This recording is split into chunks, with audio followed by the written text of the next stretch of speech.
SFI రాష్ట్ర కార్యదర్శి ఈరోజు రైల్వే కోడూరు నగరంలో వివిధ పాఠశాలలు వివిధ కళాశాలలు విద్యార్థులకు సంబంధించినటువంటి స్పోర్ట్స్ పోటీల్ని ఎస్ఎఫ్ఐ ఆధ్వర్యంలో విజ్డమ్ పాఠశాలలో నిర్వహించడం జరుగుతూ ఉంది. ఈ కబడ్డీ, ఖోఖో, అదేవిధంగా ఇతర రకరకాల గేమ్స్ ని ఇక్కడ ఎస్ఎఫ్ఐ కండక్ట్ చేస్తా ఉంది. అన్ని పాఠశాలల నుంచి 500-600 మంది విద్యార్థులు ఈ గేమ్స్ లో పోటీల్లో భాగస్వామ్యం కావడానికి హాజరయ్యారు. ఎస్ఎఫ్ఐ చదువుతూ పోరాడు, చదువుకై పోరాడు అనే నినాదంతో చదువుల్లో విద్యార్థులకు వచ్చేటువంటి సమస్యలతో పాటు వాళ్ళల్లో ఉన్నటువంటి టాలెంట్స్ ని వెలికి తీయడం కోసం, అట్లాగే ఇట్లాంటి టాలెంట్స్ లేకపోవడం వల్ల విద్యార్థులు అనేక రకాలైనటువంటి చెడు అలవాట్లకి బానిసలుగా మారుతా ఉన్నారు.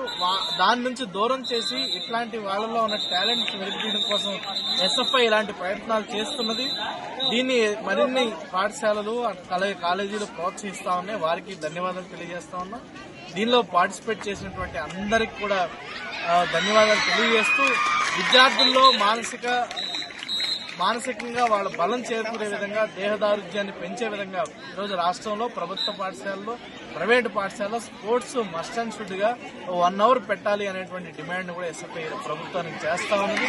దాని ద్వారా ఒక ద్వారానే విద్య చదువుకోవడం మాత్రం వల్లే కాదు, అట్లాగే మనం స్పోర్ట్స్, ఇతర రకరకాల డిఫరెంట్ యాక్టివిటీస్ ద్వారా వాళ్ళల్లో ఉన్నటువంటి అనేక టాలెంట్స్ ను కూడా బయటకు తీయడానికి అవకాశం ఉంటుందని ఈ సందర్భంగా ఎస్ఎఫ్ఐ తెలియజేస్తా ఉంది.